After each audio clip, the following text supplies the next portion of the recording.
bienvenue à votre émission En Aparté. En Aparté a le plaisir de recevoir aujourd'hui El Hadj Hamidou Kassé, conseiller spécial du président de la République. Monsieur Kassé, bonjour. Bonjour, cher ami. Donc, nous avons démarré par l'actualité, dominée par le crash de l'avion Sénégal Air au large du Sénégal, faisant 7 morts. Bon, d'ailleurs, le parquet de Paris a décidé d'ouvrir une enquête pour homicide involontaire. Votre commentaire?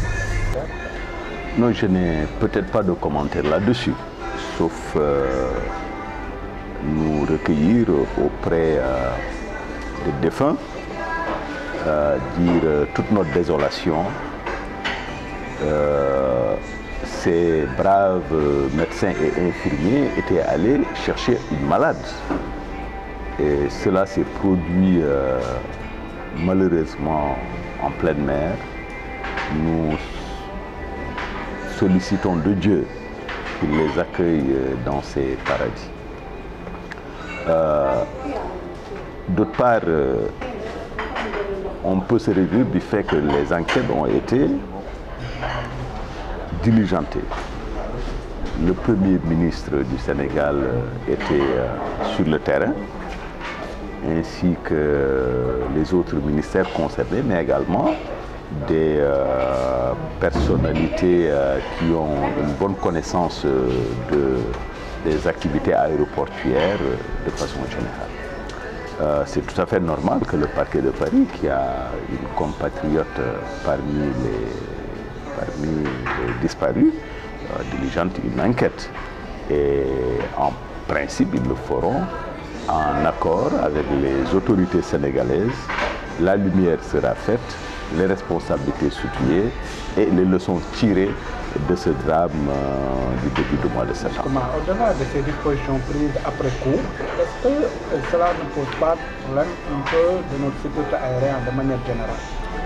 Non, une fois de plus, moi je ne suis pas spécialiste des activités aériennes, aéroportuaires, mais on peut quand même noter que jusqu'ici, l'aéroport de Dakar a donné les gages sérieux en matière de sécurité, en matière d'environnement propice aux activités aéroportuaires et aériennes. Donc je n'ai pas franchement de commentaires là-dessus, n'étant pas spécialiste.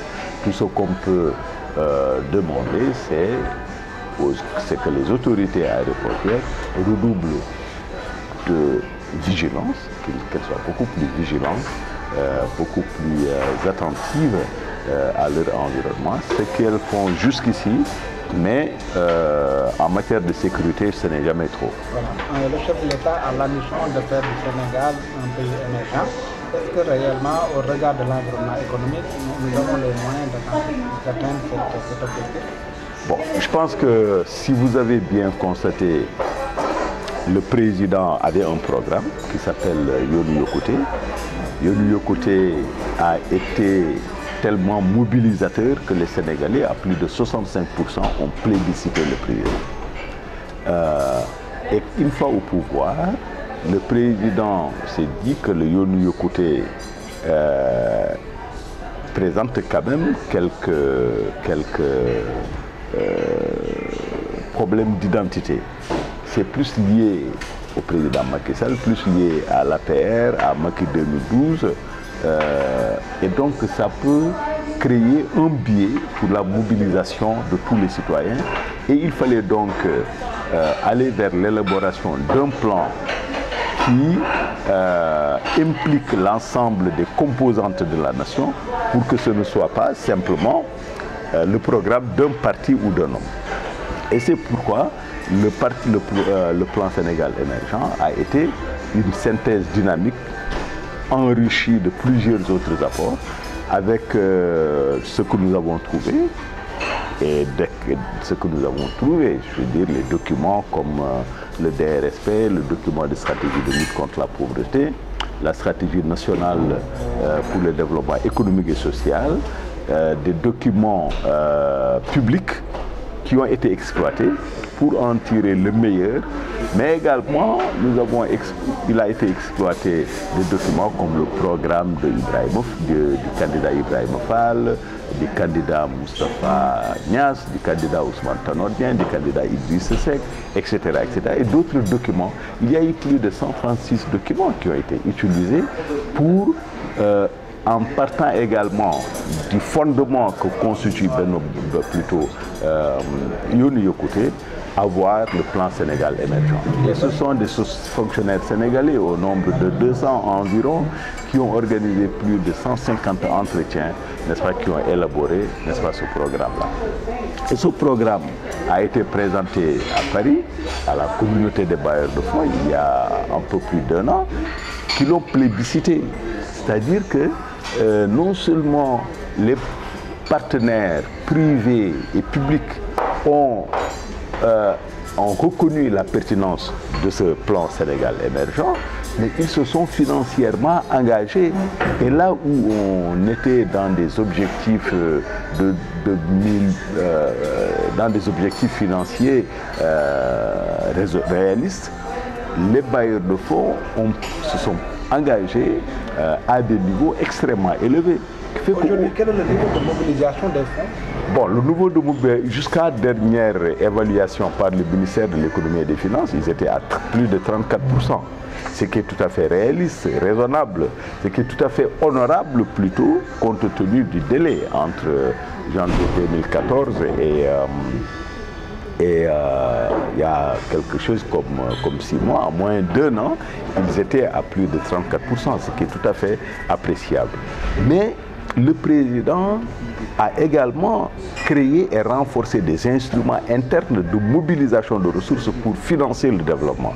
C'est la Banque nationale de développement économique, c'est le FONGIP, le Fonds de garantie des investissements prioritaires, c'est le FONSIS, le Fonds souverain d'investissement stratégique, c'est le renforcement d'un certain nombre d'instruments comme la Caisse nationale de crédit agricole du Sénégal, la CNCAS, c'est également le renforcement de la DHS dans le domaine du logement social, c'est également l'enrichissement du dispositif qu'est la Caisse de dépôt et de consignation en tant qu'instrument de financement du développement. Malgré tout, M. Kassé, la machine semble gripper. Beaucoup de Sénégalais se plaignent un peu de l'environnement qu'ils estiment morose. Récemment, Moubarak Lo, dans une interview qu'il nous a accordée, estime que le pays ne bouge pas. Bon, c'est quand même incroyable que celui dont vous parlez, que je connais bien, qui est d'ailleurs un ami, c'est quand même incroyable qu'il soit directeur de cabinet du président de la République pendant autant de temps et qu'il attende de sortir pour parler du Sénégal qui bouge ou qui ne bouge pas. Je pense que du point de vue de l'éthique, c'est quand même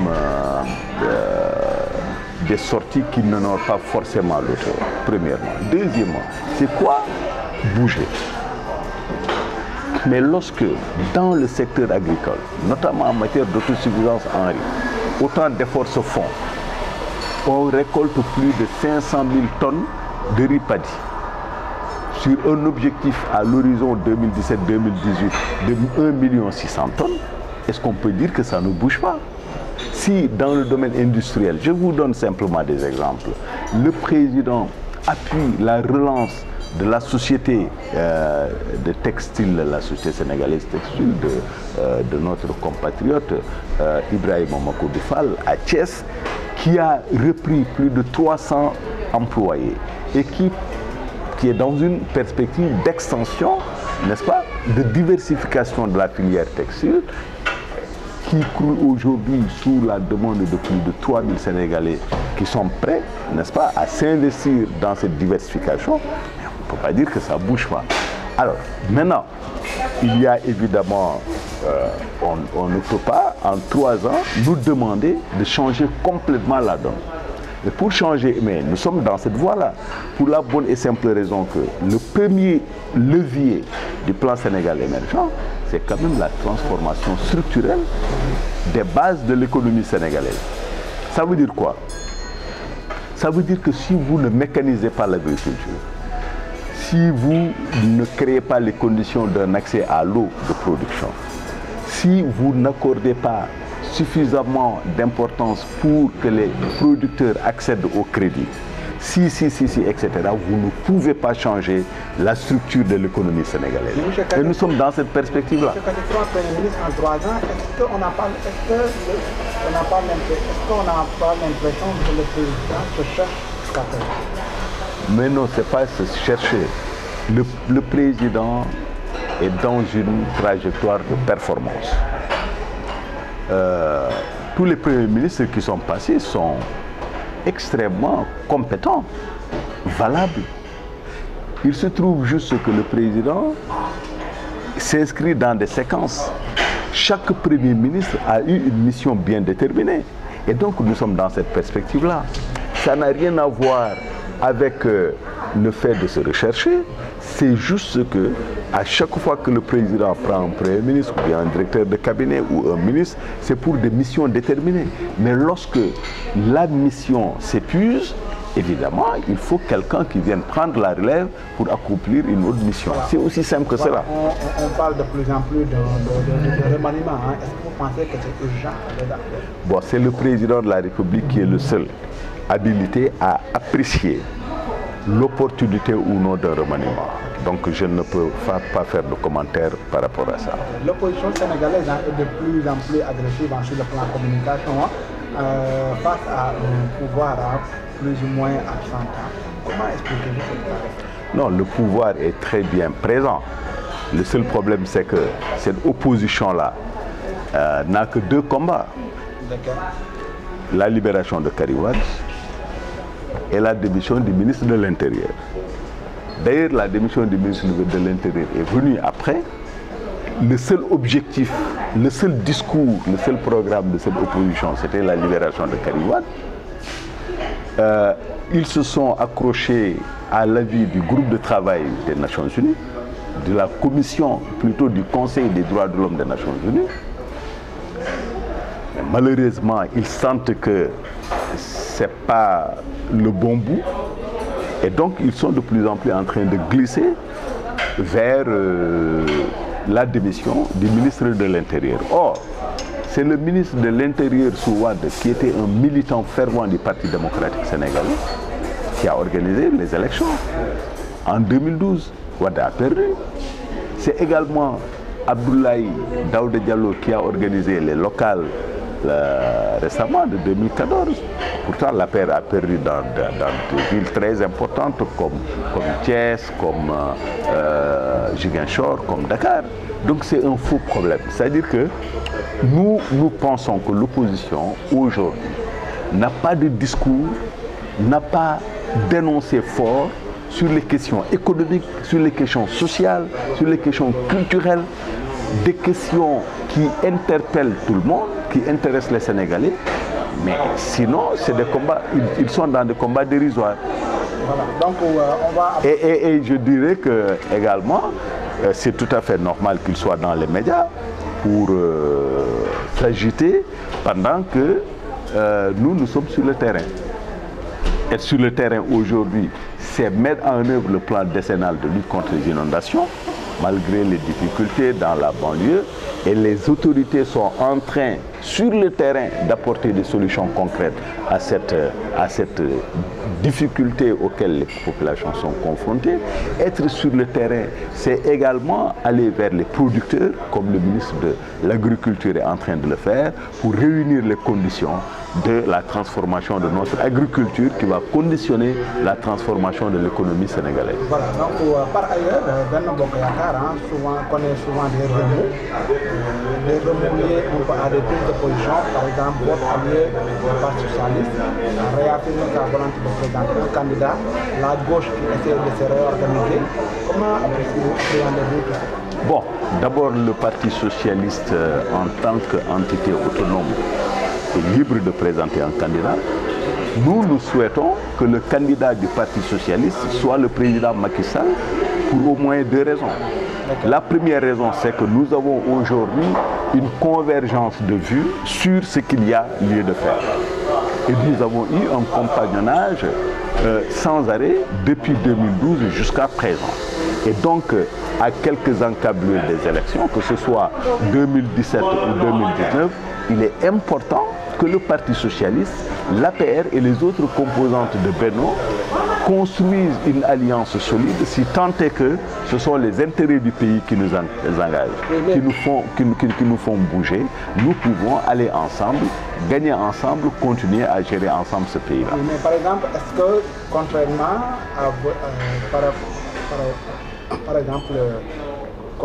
à ce que pensent certains de vos camarades, est-ce que vous pensez que le Parti socialiste peut avoir son propre candidat et que cela n'influe pas sur l'attelage gouvernemental? Non, vous savez, ça c'est ce qu'on peut appeler des conjectures ou des spéculations. Pour le moment, nous sommes dans une alliance stratégique, le Benno Bokk Yakaar. Pour le moment, nous souhaitons que le Parti socialiste ait comme candidat le président Macky Sall. Pour le moment, nous pensons que c'est parfaitement possible et c'est cela qui importe. Pour le moment, est-ce qu'on n'est pas là dans un jeu de dupes? Non, ce n'est pas un jeu de dupes. C'est quand même, ce sont des responsables. Ousmane Tanor Dieng est un homme d'État. On peut lui reprocher ce qu'on veut, on peut être contre lui, mais c'est un homme d'État. Il ne peut pas être dans un jeu de dupes, premièrement. Deuxièmement, le président Macky Sall, c'est le chef de l'État. Il ne peut pas être dans un jeu de dupes. Il y a une alliance. Je pense que faisons le pari que cette alliance-là ira jusqu'au bout et que nous nous retrouverons tous ensemble autour de ce candidat qui est Macky Sall, qui a posé des bases, n'est-ce pas, pour l'émergence du pays. Et je ne vois pas de raison pour lesquelles on ne continuerait pas à cheminer ensemble pour parachever l'œuvre et laisser à nos enfants un pays qui, s'il n'atteint pas le niveau des pays développés, aura au moins posé les bases de son essor, de son essor économique et de son émergence. M. Kassé, faudrait-il quand même que l'APR soit organisée? Récemment, Moustapha Cissé Lo, vice-président de l'Assemblée nationale, a fait une sortie pour tirer sur le fonctionnement, dénoncer le fonctionnement du parti. Il estime que le parti ne fonctionne pas et que Macky prend seul les décisions. Quel commentaire vous en faites? Bon, moi, ce que je sais, c'est que le président a une grande capacité d'écoute. Il écoute tous ses collaborateurs, il écoute même des personnalités qui ne sont pas forcément de l'APR ou de l'attelage gouvernemental. Maintenant, le reste, c'est les commentaires des camarades. L'APR est un parti démocratique. On ne peut pas demander à quelqu'un de ne pas donner son appréciation. Donc je ne peux pas commenter. Est-ce que vous pensez qu'il y a une nécessité de trouver un numéro 2 au parti? Ça relève. Vous savez, ce parti est un parti exceptionnel. C'est un parti de type nouveau, qui est très différent de tous les autres partis, si vous l'étudiez bien.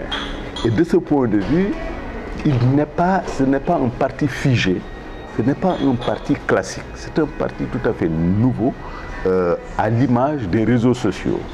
C'est des réseaux à l'intérieur de ce parti qui font mouvoir ce parti-là et qui expliquent justement sa performance exemplaire entre 2009 et 2012. Donc, de ce point de vue, lorsque la nécessité d'un numéro 2 se sentira, c'est sûr que le parti et son responsable au premier chef prendront le responsabilité. Est-ce que sa particularité également ne fait pas sa faiblesse? Est-ce que, par exemple, un parti non structuré pourra survivre à son leader? Bon, ça, c'est des questions d'avenir. C'est un peu long. Laissons le temps venir, comme on dit. La dernière question, c'est la question liée à la transhumance qui refait surface. Récemment, Djiboka a rallié le camp présidentiel. Votre commentaire? Bon, mon seul commentaire, c'est le sans commentaire. Vous savez pourquoi? Djiboka est un homme politique, un homme d'État, qui, à un moment bien déterminé de son parcours, entre 2012 et aujourd'hui, est arrivé à la conclusion que le président Macky Sall, avec le plan Sénégal émergent, est en train de créer un nouvel espace politique ouvert à tout le monde, sans exception. Parce qu'en tant que chef d'État, le président Macky Sall est obligé de prendre en charge toutes les catégories de la population. Et Djiboka, à ce que je sache, n'a pas de problème aujourd'hui avec la loi. il est venu de la manière la plus libre en se disant qu'il doit soutenir ce qui se fait au nom de l'État, au nom de l'intérêt général. Djibo-Ka n'est pas venu pour soutenir la paire, il est venu pour soutenir le chef de l'État. Donc il y a une nuance. Et je pense que il faudrait peut-être si on avait le temps, on serait revenu sur le concept de transhumance, sur l'histoire politique du Sénégal, qui depuis le PDS, la SCFIO, est dans une dynamique de composition, de recomposition, etc. Mais quelqu'un dans un passé récent a tiré à boulet rouge sur le régime et qu'aujourd'hui tu passes ta bras sur ce qu'il avait dit, est-ce que quand même ça ne pose pas de problème? Mais est-ce qu'il ne vous est pas arrivé de tirer sur quelqu'un et de vous rendre compte que vous avez fait une erreur? Après avoir présenté votre meilleur culpable. Oui, non, mais là c'est à un niveau individuel. Mais peut-être qu'il l'a présenté, qu'il a dans ses discussions avec le président. Et le cas Ousmane Ngom, quand même, est-ce qu'on peut s'attendre à ce qu'il revienne? Ousmane Ngom, il a fait une déclaration pour dire qu'il est venu à la paire. Non, à ma connaissance, non. Bon, s'il le faisait aussi, je ne pourrais que m'en réjouir. Parce que pour moi, aujourd'hui, le plan Sénégal émergent est un cadre que tout le monde peut partager.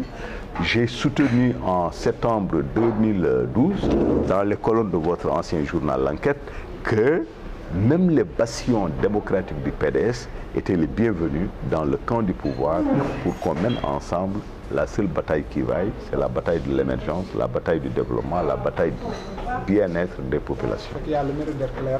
Je vous remercie, M. Kassé, infiniment. Je vous remercie, chers internautes, d'avoir bien suivi l'émission. Je vous donne rendez-vous la semaine prochaine, Inch'Allah.